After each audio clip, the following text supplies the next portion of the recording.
With COVID-19 restrictions starting to ease across Australia and across the world, I thought it might be the perfect time to go through a few really important post-ISO driving tips before most of us head out onto the road and some of us even head out on track. First up, I want to talk about seating position. Now, a lot of people who have been driving for a while will say, Dave, been driving for ages, I know what I'm doing. Just remember, take your time. We haven't been in the car for a while. Get used to your own car, get used to having other cars around, our surroundings, all of that stuff. And seating position is absolutely critical. The reason why seating position is so important is, if you don't know, the first rule of driving is where you look is where you're going to go, and vision is key, and a good seating position is going to be important with getting our vision in the right spot. So most commonly we see people with the seat base up too high, usually the backrest too far back, usually back past the B pillar here, and usually we're too far away from the pedals. Now, a lot of people like to think that if we're sitting higher in the seat, it improves our vision, but it's actually the inverse that's true. As we sit higher up, it's actually forcing that vision to go shorter, lower, just over the edge of the bonnet rather than up to the road ahead.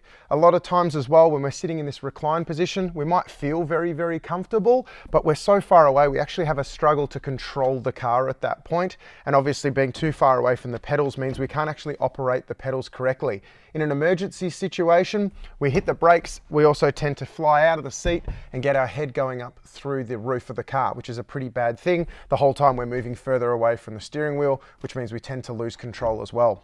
One of the first things that I like to do then is get my seat base nice and low. Now in the trusty 99 Rex that we're in today, it's just a simple turn of this little dial here. I can bring my base down a little bit lower, which means my bum is a little bit lower to the ground. Straight away, if my bum's lower, that's going to force my vision out a little bit. So instead of looking just over the edge of the bonnet, I'm going to look further up the road.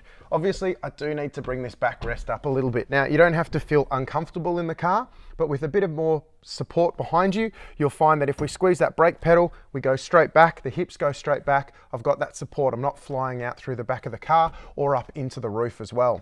Now, particularly with pedals, a lot of people aren't sure how far away is too far away. A good rule is, if I squeeze on the brake pedal as hard as I can, I should still have a nice bend in the knee. If I'm extending that knee, getting that straight leg, I'm simply going to lose power into that brake pedal. Similar story with our clutch. If I push in my clutch, you can see I've got a nice straight leg, which means it's just too far away. So if I bring that seat forward a little bit, it doesn't have to be crazy forward. Now all of a sudden, I've got that nice bend in the knee. I can put that power into the brake pedal. And again, that clutch, now I've got a nice bend in the knee there as well. It means I can be hard and fast on that brake pedal. It means I can respond better in an emergency situation. I'm not flying away from the steering wheel. I can put that power and control into the wheel, and of course I can keep looking where I want to go. Now that we've got our seating position in a good spot, the next thing we can talk about is our hands. Last time we talked about vision and also nailing our seating position. Now that that's in a good spot, we've got our vision in a good spot, we've got our bum in a good spot and our backrest up so we can support us. The next thing we can talk about is where to put our hands. Now it's not very complicated, but a lot of people seem to do it very different ways. What I would suggest, keeping those hands at 9 and 3 on the steering wheel. Now if you're not sure where 9 and 3 is on the steering wheel, if you have a look at the steering wheel, you'll find there's these little thumb guides here. Now the thumb guides, believe it or not, are guides for your thumbs. That's how they got the name. And what that means is with our hands at 9 and 3, it's going to give us the best mechanical advantage. Remember that first rule of driving, where we look is where we're going to go. And that's going to tie in with our vision. If we start the car, I'll show you exactly what I mean. So if we start the car up, our hands at 9 and 3, we're looking straight. I know the wheels are pointed straight. If I need to go left, I look left, I turn left, one turn of the wheel, I don't have to take my hands off the wheel. Same thing, I look right, I get my steering right, I know exactly where my wheels are pointed because where I look is where I'm gonna go. And for the majority of driving, I don't need to take my hands off that position from 9 and 3. Commonly, we see people shuffle steering a lot. These ones, do I have any idea how much steering I've just put in? Of course not, because I've got no reference point, which is why you see people who shuffle steer constantly making these small adjustments as they go because they're not actually sure which way their wheels are pointed. We tend to see hands at 10 and 2 quite a bit as well. All seems fine, we're cruising along, everything's good, but if we have to swerve, particularly in an emergency situation, we go to swerve and you'll find that this steering position is actually limited. What we want is that hands at 9 and 3, it's going to give us that full range of movement. We've always got that control at 9 and 3, and of course we do often see the one hand on top of the steering wheel, the Fast and Furious driving position. Look, it might look really cool, but what you'll find is you just don't have control of the steering. Whether it's in an emergency or not, you're just simply not going to have control of that steering wheel. So make sure those hands are at 9 and 3. It's going to be a key one. The other good thing to look for is the steering column release. So you should be able to adjust your steering column in the Rex. It's down on the left, and that'll move that steering wheel for you. Try and put that again into a position where you've got clearance from your knees, but you can keep your hands at 9 and 3 with a nice bend in the elbow. Even as we turn, still got a bit of a bend in the elbow there. If I'm too straight like that, it probably means that I need to move that seat forward a little bit, or even move that backrest one notch a bit closer. Give me that nice bend in the elbow there. It'll give us much more control. It makes a huge difference. Remember, where we look is where we're going to go, and that's going to be key. The other one I find strange is the moving of hands. We see this quite a bit at racetracks. People coming down, they're approaching, say, a left-hand bend. They go to get ready to turn left. They'll move one hand off the wheel as they go to turn the wheel to the left. What you'll find is, with our hands at 9 and 3, we didn't even need to take our hands off the wheel. The same amount of steering, just keep your hands at 9 and 3. I'll go the other way so you can see. We're coming down, we're about to head into a right-hand bend, and what you'll see is people lift the hand up to go and turn to the right, and you'll, again, hands at 9 and 3, I didn't need to take my hands off the wheel to get that much steering in. Keep that vision going. Where we look is where we're going to go is all you need to worry about. Now that we've looked at our vision, our seating position, and our hands, the next thing we can talk about is a little technique known as heel and toe shifting.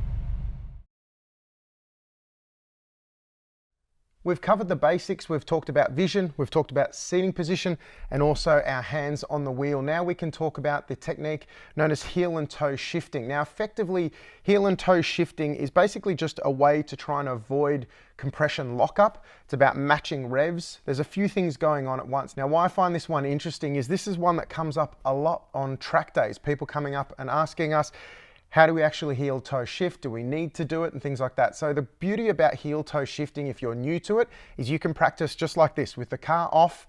Potentially a nice way to do it's out on a nice twisty road in your manual car and just enjoy as many corners as possible. But heel toe shifting, it's not complicated, it's more about rhythm. So I'm just going to show you some of the basic techniques. There's a few different ways you can do things, but it is something that can just help, and definitely help in terms of overall lap times, but more about mechanical sympathy as well, looking after you and looking after the car. So I've got the torch trying to light up as much of the footwell as we can, and I thought I'd find the brightest pair of shoes that I have, which are my 2010 Hyperdunks, so hopefully you can see my feet reasonably well there. Effectively what we're talking about is the situation's going to be quite simple. We're going to put the car in 4th gear. Let's say we're traveling along down a main straight, heading towards a 2nd gear corner, okay? We'll start with a 3rd gear corner. We'll just do one heel and toe shift. We know we need to ideally get all our braking and all our gear changes done so that we're smoothly coming off the brake as we arrive at that corner ready to turn in. We don't really want to be braking and turning at the same time. There are some people who prefer to trail brake. The idea there is to just help the car rotate a bit to get you through the corner, but generally we're going to try and make sure all our braking and all our gear changes are done before we get to the corner. So we're traveling along, I'm off the clutch, I'm on the power, we're in 4th gear, we're approaching our braking zone, and I want to start braking. Now, I come off the accelerator, I start squeezing that brake pedal. I'm reducing my speed as I'm braking, but I need to get down to 3rd gear. So while I'm braking, I'm going to clutch in, I'm going to select 3rd gear, still with the clutch in, I'm going to reach over with the edge of my foot and blip the throttle, bring the revs up to try and match those revs. So I want to bring the revs up. As the revs are coming down, I'm coming off the clutch, I'm in 3rd gear, obviously still on the brake, I'm easing off the brake as I reach my turn-in point and can start turning in the car. So again, we'll go through it a little bit quicker. We're traveling along in 4th gear, I'm on the accelerator, I'm braking, clutch, blip, and I'm off the pedals, back, easing off the brake, ready to turn in. So it's just getting that process right. So again, this time we're going to go through 2 gears. So we're in 4th gear, we're coming up to a 2nd gear corner. Again, we're on the accelerator, I'm braking, I gear down to 3rd, I'm off the clutch, I gear down to 2nd, I'm off the clutch, I'm off the brake, and I'm starting to turn in. So again, I'll go through it a little bit slower. 4th gear, we're traveling along, we're coming down into this 2nd gear corner, I'm on the brakes, I clutch, select 3rd, I blip the throttle, I'm off the clutch, still on the brake, down to second gear, and again, just getting that rhythm right. So we're braking. It's a clutch blip of the throttle. As we ease off the accelerator, we can ease off that clutch. So it's just about bringing those revs up. Now, getting the sequence right, getting the timing right is something that takes time. It's not overly complicated, but as I said, it's something you can practice with the car off before you even head out on track. But just thinking about that technique again, so we're on the accelerator, fourth gear, heading down to a second gear corner. I'm braking, clutch, blip, and again, clutch and release. So effectively the timing is, as we're gearing down, we're clutching in, we're bringing the revs up, and as the revs are falling, that's when we want to be releasing that clutch.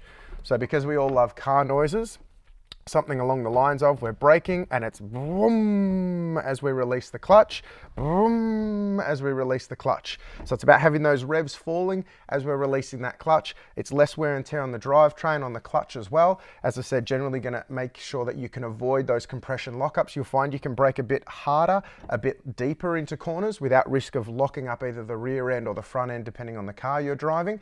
Can make a big difference. In general though, it's just a smoother driving technique, and again can help with those transitions as well, from braking to accelerating again as well. Smoothness is key, and often you'll find smoother is also faster.